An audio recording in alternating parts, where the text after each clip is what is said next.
하나님 말씀 보겠습니다. 하나님 말씀 누가복음 11장입니다.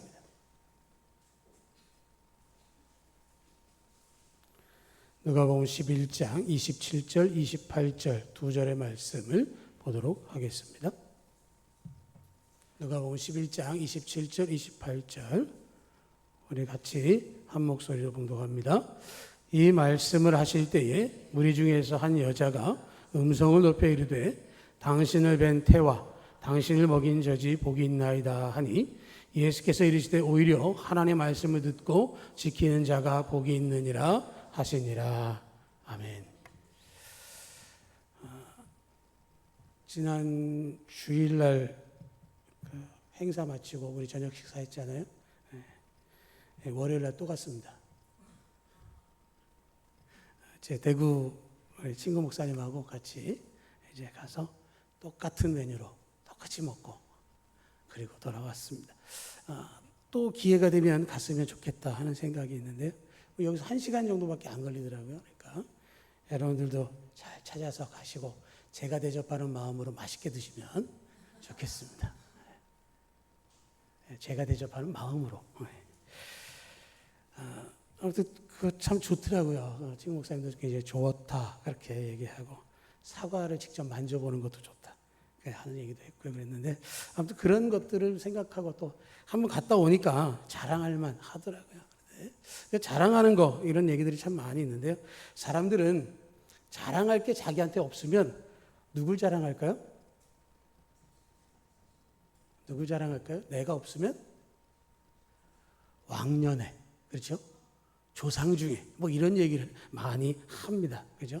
내가 없으니까 어떻게든지 찾아서 좀 자랑해 보겠다. 그런데 이렇게 자랑하는 사람들을 옛말로 팔불출이다 그렇게 이야기했습니다. 팔불출이 뭐냐면 8달도 채우지 못하고 나온 팔싹동이 이런 뜻이기도 하고요.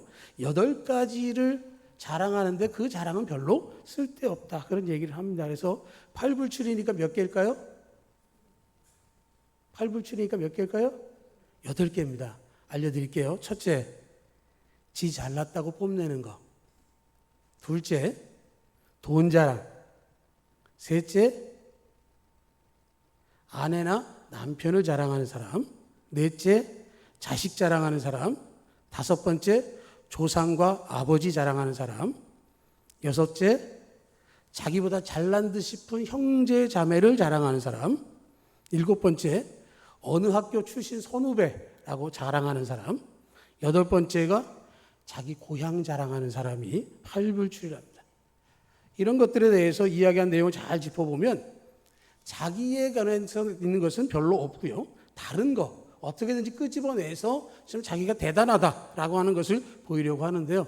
2010년도에 경향신문 사설 가운데 이게 있습니다. 이탈리아 사람하고 유태인하고 만나서 이야기를 했다는 거죠.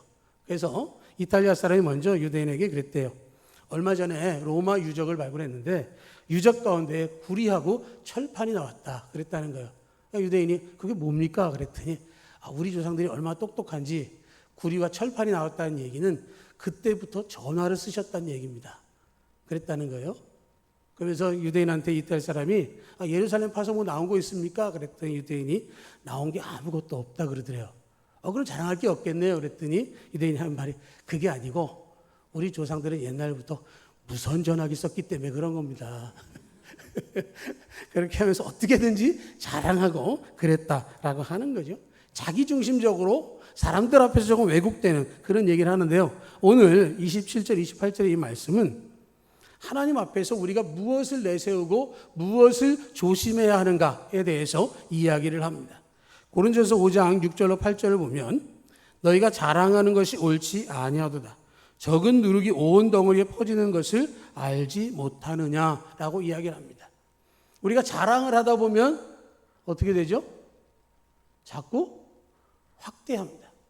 없던 얘기를 거기다 덧붙이기도 하는 거죠. 어느 순간 누룩이 퍼지는 것처럼 자랑병이 도질 수 있다라고 하는 것이죠. 그렇기 때문에 그렇게 하지 말 것에 대해서 말씀을 하는 것이고 오늘 말씀은 사람을 높이거나 인간관계를 앞세워서 자랑하지 말아라 하는 이야기하고 또 그렇지만 또 한편으로는 우리가 크게 자랑할 만한 것이 무엇이냐를 이야기하고 있는 것이죠. 27절 말씀, 무리 중에서 한 여자가 음성을 높여 이르되 당신을 뵌 태와 당신을 먹인 젖이 복이 있나이다 라고 이야기를 하고 있습니다. 그런데 그 앞에 문장이 뭐냐면 이 말씀을 하실 때에 라고 하는 거예요.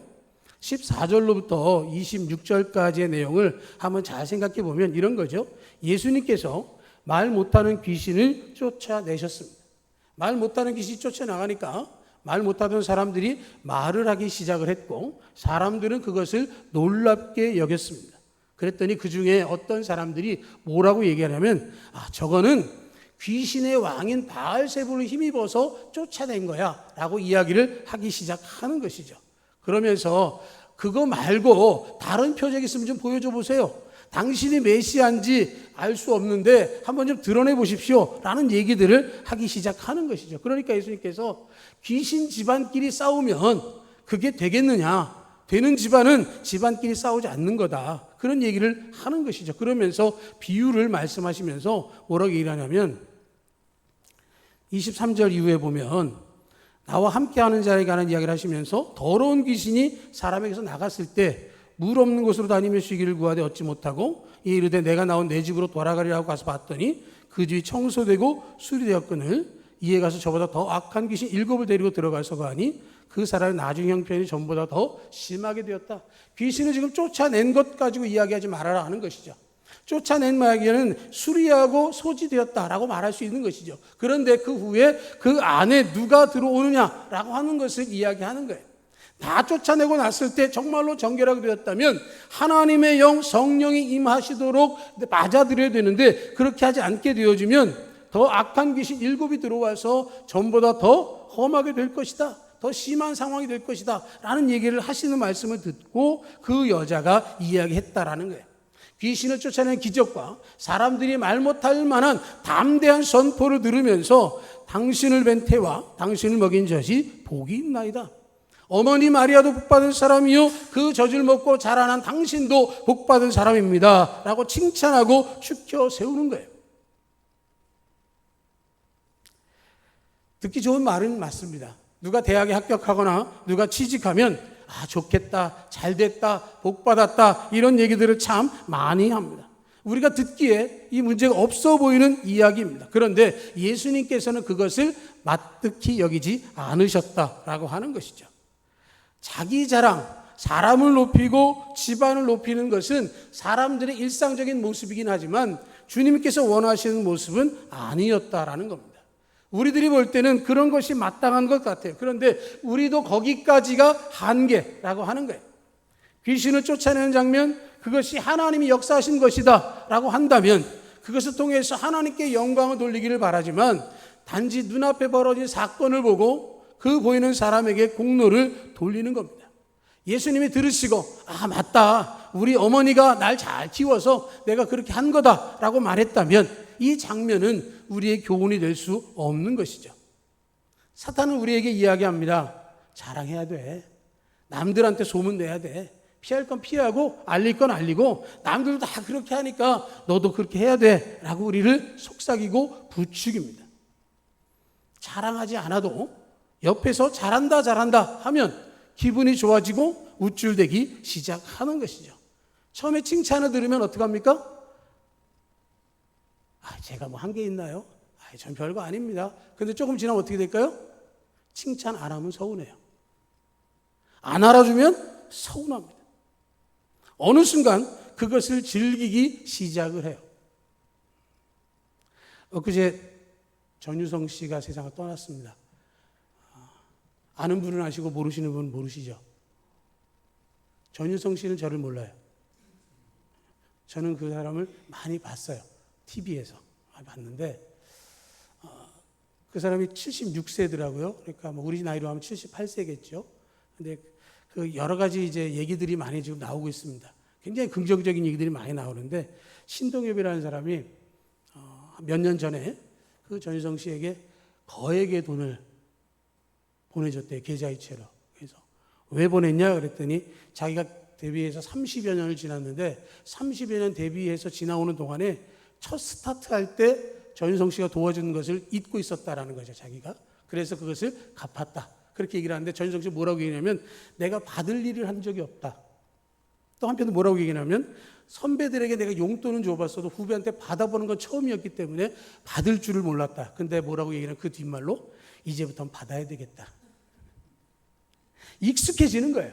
내가 뭔가 되고 칭찬받고 하다 보면 그 순간 즐길 수 있어진다라는 것을 이야기하는 것이고, 한편으로는 나를 알아주지 않거나 칭찬하지 않으면 속상하고 짜증나고 화가 치밀어 오르고 내 존재감이 그렇게 없나? 라는 생각이 들기도 하는 것이죠.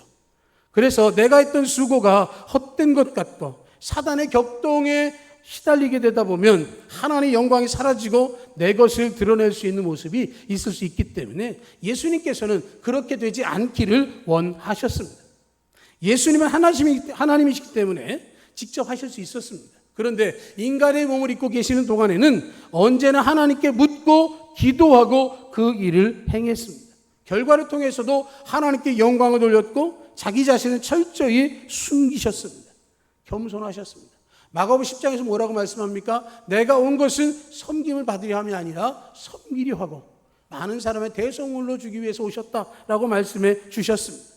예수님께서 공생애를 지나는 동안에 많은 기적들을 베푸셨습니다. 사람들의 필요를 채우시기도 했습니다.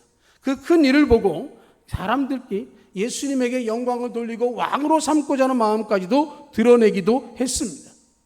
그것보다도 작은 일일지라도 기적을 베풀고 일이 일어나면 자랑할 만한 것이 많이 있었음에도 불구하고 하나님께 영광을 돌렸습니다.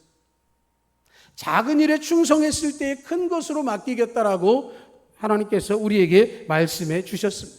내가 하는 것을 통해서 하나님께서 영광 받으셨다면 그 영광의 자리로 우리를 불러주시고 우리에게 그 일을 맡겨주시겠다라고 한다면 우리가 하나님께 영광을 돌리는 감사로 나아갈 수 있기를 축복합니다.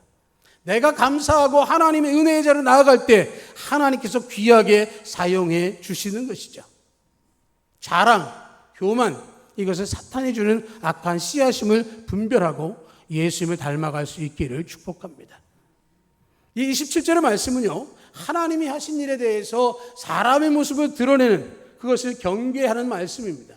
그런데 28절은 뭐라고 말씀하시냐면 예수께서 이르시되 오히려 하나님의 말씀을 듣고 지키는 자가 복이 있느니라 라는 말씀을 하고 있습니다.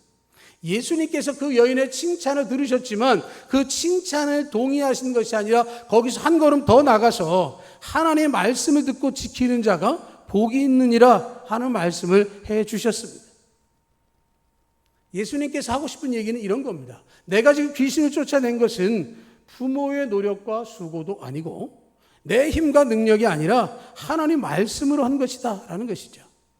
그 여인도 예수님이 행하신 것과 같은 것을 경험하기를 원한다면 하나님 말씀을 잘 듣고 그 말씀 마음에 새기고 있다가 담대하게 선포하면 역사가 일어날 것이다 라는 말씀을 하고 있는 것이고, 그렇게 된다면 그것이 정말로 복이 있는 것이다 라고 말씀을 하는 것입니다. 눈에 보이는 성과물에 집착하는 것이 아니라 그것에 대해서 어떻게 이루어지는가를 따지기 이전에 하나님께서 어떻게 만들어 주셨는가를 알아야 하는 것이고, 예수님이 행하신 그 능력의 근원이 무엇인가를 알 수 있어야 하는 것이죠. 한 번의 성공과 한 번의 자랑이 아니라 영원한 성공과 영원한 영광을 위해서 하나님의 말씀을 듣고 깨닫고 행할 것을 명하셨습니다.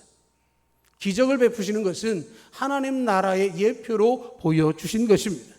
그것을 행하고 똑같이 행하라 하신 것이 아니라 그것을 통해서 하나님 나라가 이 땅에 드러나고 하나님을 알지 못했거나 하나님의 음성을 들었음에도 불구하고 깨닫지 못한 사람들이 하나님을 깨달을 수 있도록 하시기 위해서 보여주신 것이 기적이고 하나님의 역사하심입니다. 그 모든 것들을 예수님께서는 말씀으로 행해 주셨습니다. 하나님의 말씀이 능력이고 힘이고 권세인 것이죠. 사울왕은 정말로 겸손할 때 이스라엘의 초대 왕으로 세워졌습니다. 그 당시 사람들보다 목 하나는 더 큰 키를 가지고 있었고요.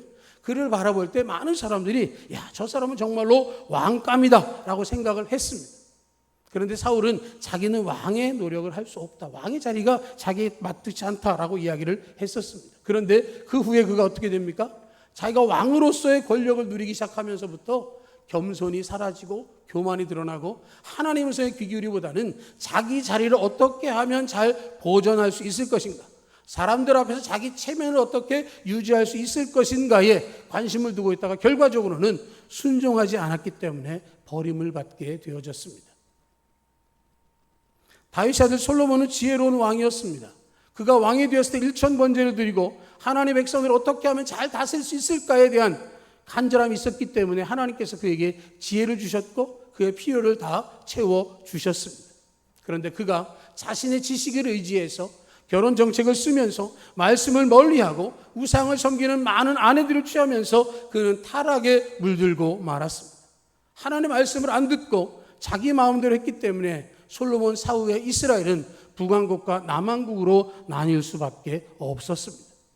자기 마음대로 하는 왕은 결과적으로는 하루아침에 나락으로 떨어질 수밖에 없는 것이죠. 오늘 28절 말씀 속에서 예수님께서는 말씀을 듣고 말씀을 지키는 자가 복이 있다라고 말씀하셨고요. 요한복음에서는 이 말씀이 곧 예수님이시다라고 이야기를 하고 있습니다.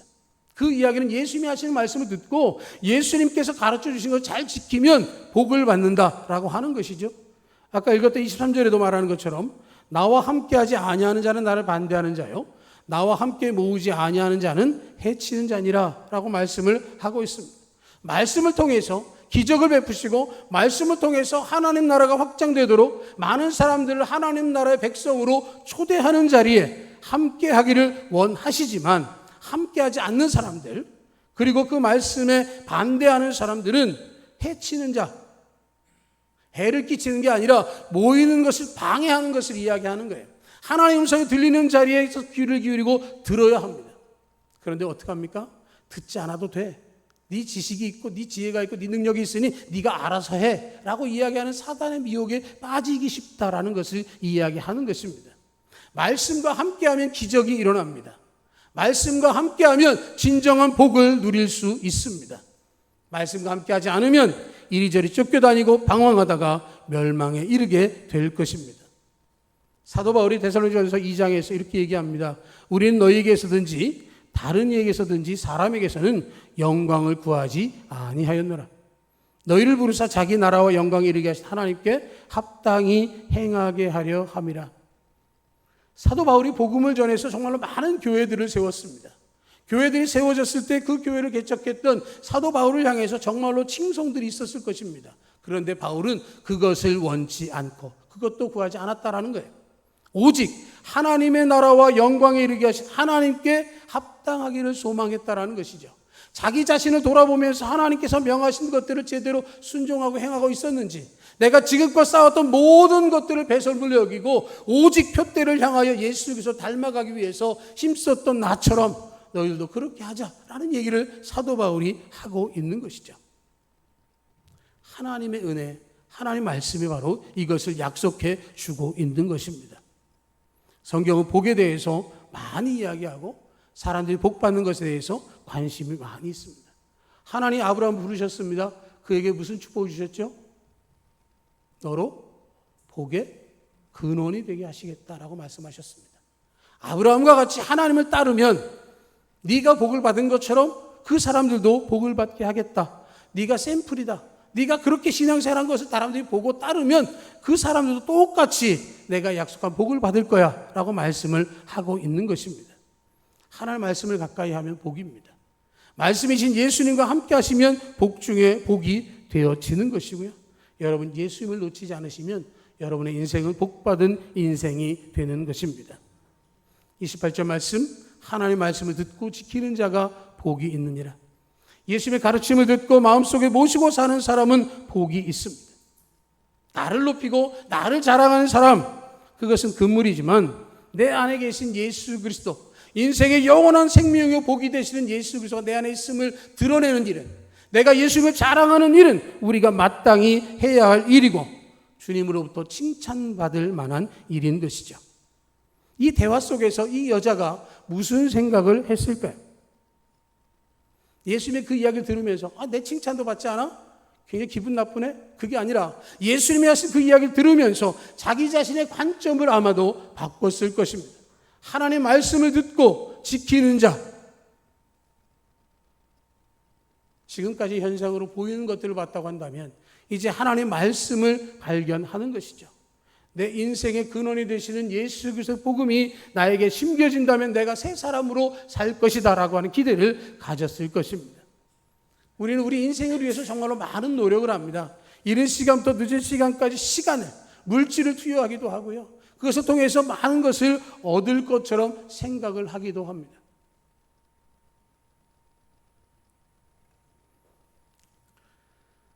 우리는 살면서 바로 앞에 것만 보느라고 멀리 내다보지 못합니다. 좋은 일이 생기면 웃고 즐기다가도 조금만 힘들면 다 산 것처럼 낙담하고 실망하고 좌절하기도 하는 것이죠. 조금 인정받으면 어깨가 올라가고 조금만 무시당하면 어깨가 처지고 콧대를 꺾여처럼 정말로 부족한 모습을 드러낼 때가 너무도 많이 있는 것이죠. 자존심과 자존감의 차이를 놓치면서 살아간 삶 가운데서 사람들 가운데 누군가 나를 무시하면 싸움이 드러나고 잘못한 것에 대해서는 인정하지 않는 그런 모습들이 있다고 한다면 결과적으로 좋은 것이 나타나면 다 자기가 한 것처럼 착각할 때가 많다라고 하는 것이죠. 교만의 극치인 것이죠. 그런 사람들은 하나님께서 그대로 내버려 두십니다.